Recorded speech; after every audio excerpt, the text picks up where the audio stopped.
नमस्कार मित्रांनो, कसे आहात सगळेजण? तर आज होती मला सुट्टी, पण अजिबात आराम नव्हता. आणि आय नो की माझे व्लॉग सध्या रेग्युलर येत नाहीत, पण काय करू, सध्या मी एकटाच आहे. रोज तुम्हाला काय दाखवणार? तर बघा, सगळ्यात पहिले तर मला ही आठवड्याभराची सगळी कपडे धुवून टाकायची होती आज. त्याच्यामुळे मशीन लावायला घेतली, पण लक्षात आलं की घरात वॉशिंग पावडरच संपली. मग काय, भर पावसात बाहेर गेलो आणि वॉशिंग पावडर घेऊन आलो.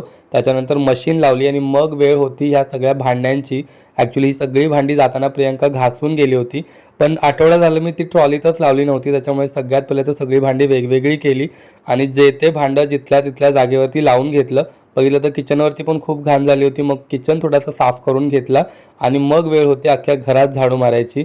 म्हणजे खरंच घरात घर मॅनेज करणे ना, ऑफिसमधला एखादा प्रोजेक्ट मॅनेज करण्यापेक्षा पण जास्त अवघड आहे, आज मला कळालं.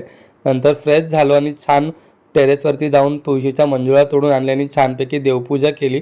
ब्रेकफास्ट आज मी स्किप केला होता, त्याच्यामुळे बाहेर गेलो आणि छान गुळाचा चहा एन्जॉय केला. आता भेटूया उद्या. Bye bye.